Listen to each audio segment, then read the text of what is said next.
بسم اللہ الرحمن الرحیم۔ السلام علیکم۔ اوس خان، جنہیں اوس عطا، اوس کاغان اور اوس آقا بھی کہا جاتا ہے، ترکوں کے جد امجد سمجھے جاتے ہیں۔ کچھ تاریخ دانوں کے خیال میں اوس خان ذوالقرنین بادشاہ ہیں، کیونکہ اوس خان نے بھی پوری دنیا فتح کی اور وہ بھی اپنے سر پر 2 سینگوں والا تاج پہنتے تھے۔ اوس خان کے متعلق تفصیل ہمیں اوس نامہ سے ملتی ہے۔ اس کے علاوہ اوس خان کا ذکر 13ویں صدی کے مشہور فارسی تاریخ دان رشید الدین ہمدانی کی کتاب جامع التواریخ میں بھی ملتا ہے۔ تاریخ دانوں کے مطابق طوفان نوح آنے کے بعد حضرت نوح علیہ السلام اپنے 3 بیٹوں کو زمین دوبارہ آباد کرنے کے لیے دنیا کے مختلف حصوں کی طرف بھیجتے ہیں۔ ان میں حام کو ہند، سام کو ایران اور سب سے بڑے بیٹے یافس کو ترکستان اور اس سے ملحقہ علاقوں میں بھیجا۔ ترکوں کے مطابق یافس کا ایک اور نام اولجائے خان بھی تھا۔ یافس خانہ بدوشوں سے زندگی بسر کرتے تھے اور اپنا موسم گرما قراقرم میں گزارتے تھے، جہاں 2 شہر تھے، ایک کا نام تالس اور دوسرے کا نام سائرام، جس کے 40 دروازے تھے۔ یافس کے 8 بیٹے ہوئے، جن کے نام ترک، خازار، سقلب، منگ، چن، کیمری، روس اور تارخ تھے۔ یافس نے وفات کے وقت اپنے سب سے بڑے بیٹے ترک کو اپنا جانشین مقرر کیا۔ ترک ایسیکل میں آباد ہوئے، جو کہ آج کل کرغزستان میں ہے، اور ترک کے وفات کے بعد ان کے سب سے بڑے بیٹے توتک جانشین بنے، جن کی 4 نسلیں گزرنے کے بعد ان کی اولاد میں سے 2 لڑکے پیدا ہوئے، تاتار اور مغل، جن کے درمیان اس وقت کی ریاست 2 حصوں میں تقسیم کی گئی۔ مغل خان کے 4 بیٹے ہوئے، کارا خان، اور خان، کر خان اور کز خان۔ ان میں سے کارا خان اوس خان کے باپ تھے۔ اوس خان کی پیدائش کا وقت حضرت عیسیٰ علیہ السلام سے بھی پہلے کا ہے اور وہ وسطی ایشیا میں پیدا ہوئے۔ اوس خان نے پیدائش کے بعد دودھ ہی نہ پیا اور ان کی والدہ نے لگاتار انہیں 3 دن خواب میں دیکھا، جس میں وہ اپنی والدہ سے کہتے ہیں کہ وہ تب تک اس کا دودھ قبول نہیں کریں گے جب تک وہ مسلمان نہ ہو جائے۔ انہوں نے اپنی والدہ سے کہا کہ اگر مجھے دودھ پلانا چاہتی ہو تو اللہ کی بندگی اختیار کرو، جو کہ تمہارا فرض ہے، اور پھر ان کی والدہ نے اسلام قبول کر لیا۔ مورخ ابو الغازی لکھتے ہیں کہ ترک قوم یافس کے دور سے حضرت نوح علیہ السلام کے دین پر تھی، مگر کارا خان کے زمانے تک بت پرستی اور شرک پھیل چکا تھا، جبکہ اوس خان نے عقیدہ توحید کو دوبارہ زندہ کیا۔ اوس خان کی والدہ خفیہ طور پر اللہ پر ایمان لے آئیں، مگر اپنے ایمان لانے کا ذکر کسی سے اس لیے نہیں کیا کیونکہ بقیہ تمام قبیلہ بت پرست اور مشرک تھا۔ ناظرین کرام، اب یہاں اس داستان میں کچھ ایسی عجیب و غریب باتیں بھی ہوں گی جن پر بظاہر تو یقین نہیں آئے گا، مگر ماہرین بشریات نے ان کی جو تفصیل بیان کی ہے وہ میں ساتھ ساتھ بتاتی رہوں گی، جس سے آپ لوگوں کو داستان سمجھنے میں آسانی رہے گی۔ ترکوں کے مطابق اوس خان نے پیدا ہوتے ہی بات چیت شروع کر دی تھی، مگر میں یہ بتاتی چلوں کہ تاریخ میں صرف 3 بچے ایسے تھے جنہوں نے پیدائش کے ساتھ بولنا شروع کیا۔ ان میں اوس خان کا نام نہیں ہے، اور ماہرین یہ کہتے ہیں کہ اس کا مطلب ہے کہ اوس خان بچپن ہی سے سنجیدہ اور ذہین تھے اور کم عمری سے ہی سمجھداری کی باتیں کرنے لگے تھے، یہاں تک کہ ان کے والد نے بھی ان کی یہ خوبی دیکھی تو بہت حیران ہوئے۔ ترک تاریخ کے مطابق اوس خان نے ماں کا دودھ صرف 1 دن پیا اور پھر وہ چھوڑ کر گھوڑے کے دودھ اور گوشت کی فرمائش کی اور 40 دنوں میں ہی جوان ہو گئے۔ اس کا مطلب یہ بیان کیا جاتا ہے کہ انہوں نے ماں کا دودھ صرف 1 سال پیا اور اس کے بعد خانہ بدوشوں والی خوراک استعمال کرنی شروع کر دی، اور 40 دنوں میں جوان ہونے سے مراد یہ ہے کہ اوس خان اپنی عمر سے پہلے ہی ذہنی اور جسمانی طور پر جوان ہو گئے تھے، اور انہوں نے خانہ بدوشوں والی سخت زندگی گزاری جس میں گھوڑے کا دودھ ایک بنیادی غذا تھی۔ ان کی پیدائش کے وقت ایک اژدہا اس علاقے میں خوف و ہراس کی علامت تھا جس کا نام کیانت تھا۔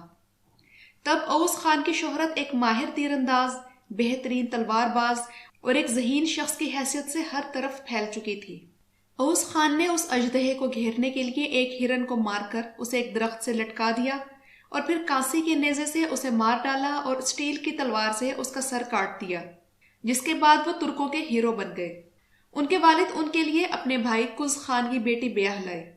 اس لڑکی کو اوس خان نے کہا کہ وہ اسے اس شرط پر قبول کریں گے کہ وہ ایک اللہ پر ایمان لائے گی۔ اس لڑکی نے انکار کیا تو اوس خان نے اس سے علیحدگی اختیار کر لی۔ اوس کے والد کارا خان نے جب اپنے بیٹے کی اس لڑکی کی طرف پسندیدگی نہ دیکھی تو دوسرے بھائی کر خان کی بیٹی بیاہ لایا۔ اس لڑکی کو بھی اوس خان نے ایمان لانے کا کہا اور انکار کرنے پر اس سے بھی علیحدگی اختیار کر لی۔ کارا خان، جسے اصل صورتحال کا پتہ نہیں تھا، اپنے تیسرے بھائی اور خان کی بیٹی کو بہو بنا لایا، جو اوس خان کی دعوت پر ایمان لے آئی، اور اس نے اوس خان کے دل میں جگہ بنا لی۔ اور اس کے بعد اوس خان نے ارد گرد کے علاقوں کو فتح کرنے کے لیے 40 ترک قبیلوں کے سرداروں کے 40 بیٹے لیے اور ایک جنگجو گروپ تشکیل دیا، اور اس طرح سے ترک قبیلوں کو متحد کیا۔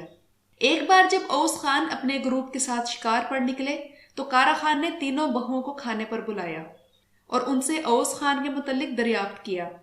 اوس کی پہلی 2 بیویاں اسی موقع کی منتظر تھیں۔ انہوں نے نفرت سے جواب دیا کہ اوس ایک اللہ پر ایمان رکھتا ہے اور ہمیں بھی اس نے ایسا کرنے کا حکم دیا، مگر ہم نے انکار کر دیا۔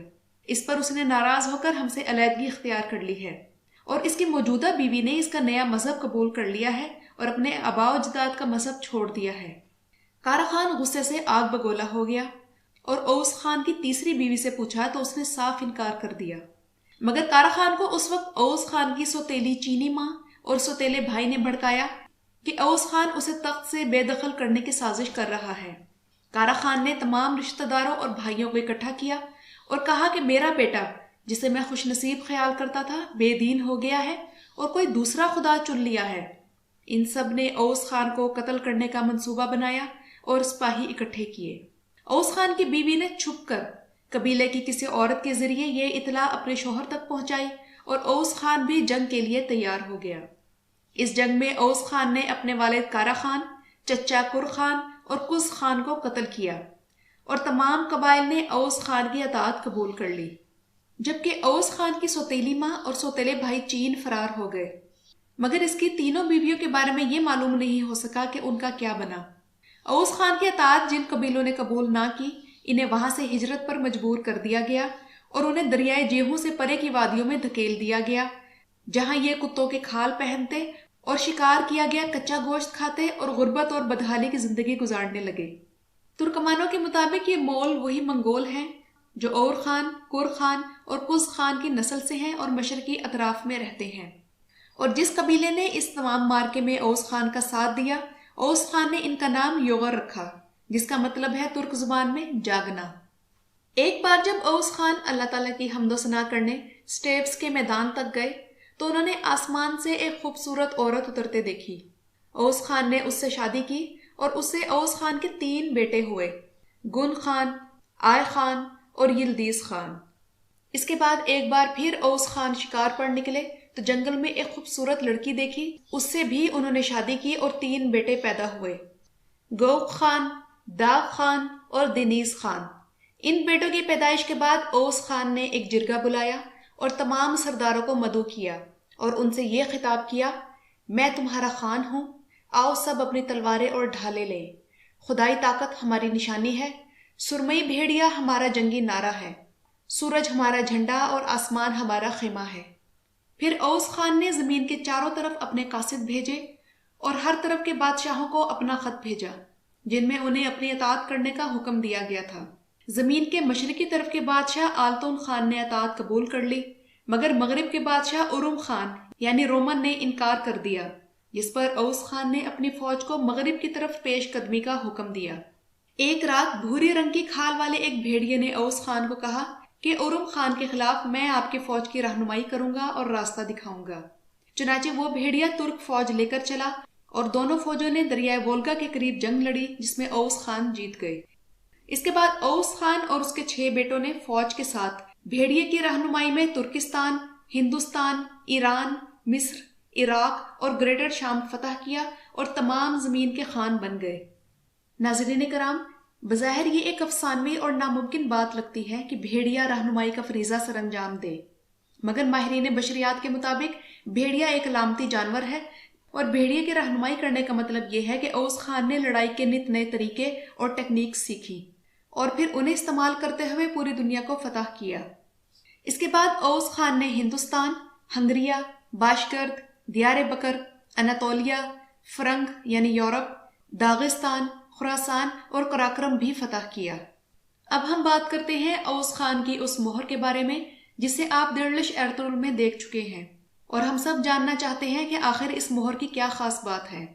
بڑھاپے میں اوس خان نے خواب دیکھا اور اپنے 6 بیٹوں کو بلا کر 3 کو مشرق کی طرف اور 3 کو مغرب کی طرف روانہ کر دیا۔ ان کے بڑے بیٹوں گن خان، آئے خان اور یلدیز خان کو مشرق کی طرف ایک سنہری کمان ملی، جبکہ ان کے چھوٹے بیٹوں گوک خان، دا خان اور دنیس خان کو 3 چاندی کے تیر ملے جو کہ مغرب میں تھے۔ اوس خان نے کمان توڑ کر اسے 3 حصوں میں تقسیم کیا اور ہر بڑے بیٹے کو ایک حصہ دیا اور کہا کہ میرے بیٹو اس کمان کو لے لو اور اس کمان کی طرح آسمان پر تیر چلا دو۔ اس کے بعد اپنے 3 چھوٹے بیٹوں کو وہ چاندی کے 3 تیر دیے اور کہا کہ کمان تیر چلاتی ہے اور تم تیروں کی طرح ہو جاؤ، اور اس کے بعد اپنی فتح کی ہوئی زمینیں اپنے بیٹوں میں بانٹ دیں۔ اور اوس خان کی یہ مہر ہر اس حکمران کے پاس ہوتی جو ترکوں پر حکومت کرتا، اور اس مہر کا اس کے پاس ہونا اس چیز کی علامت تھی کہ وہ ترکوں پر حکمرانی کرنے کا اہل ہے۔ اس کے بعد اوس خان نے ایک آخری ضیافت کی جس میں ان بیٹوں اور ان بیٹوں سے ہونے والے 24 بیٹوں کو اوس مہرے اور تمغے یعنی علامتی نشان دیے تاکہ ان قبیلوں کی شناخت ہو سکے۔ اور اس ضیافت میں انہوں نے اپنے بیٹوں کو 2 شاخوں میں تقسیم کیا۔ ایک شاخ کا نام تھا بوزوک جس کا مطلب ہے سرمئی تیر، اور اس میں ان کے 3 بڑے بیٹے تھے، جبکہ دوسری شاخ کا نام تھا اوچوک جس کا مطلب ہے 3 تیر، اور اس میں ان کے 3 چھوٹے بیٹے تھے۔ اور اوس خان نے یہ خیال رکھا کہ بوزوک گروپ اوچوک گروپ سے برتر رہے۔ اور ناظرین کرام، کائی قبیلہ بھی بوزوک میں سے ہے۔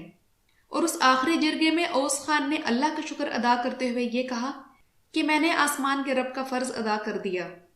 ناظرین کرام، اوز نامہ میں آسمان کے رب کے لیے ٹینگری کا لفظ استعمال ہوا ہے، جس کے بارے میں حتمی طور پر تو کچھ نہیں کہا جا سکتا، مگر غالب گمان یہی ہے کہ ٹینگری یعنی آسمان کا رب ایسا ہی لفظ ہے جیسا کہ ہم اللہ تعالیٰ کو رب کائنات کہتے ہیں۔ اوس خان کی وفات کے بعد ان کے بیٹے گن خان کو اس کے مشیر ارکل خواجہ نے تجویز دی کہ اوس خان کے 24 پوتوں کو اس طرح متحد کر دیا جائے کہ ان میں لڑائی نہ ہو۔ پھر اس مشیر نے ان 24 پوتوں کے قبیلوں کو نام دیے۔ اوس قبیلوں کی تفصیل تاریخ اوس کے علاوہ محمود الکاشغری کی کتاب دیوان لغت الترک میں بھی موجود ہے۔ ویڈیو کے متعلق اپنی رائے ضرور دیجیے گا۔ شکریہ۔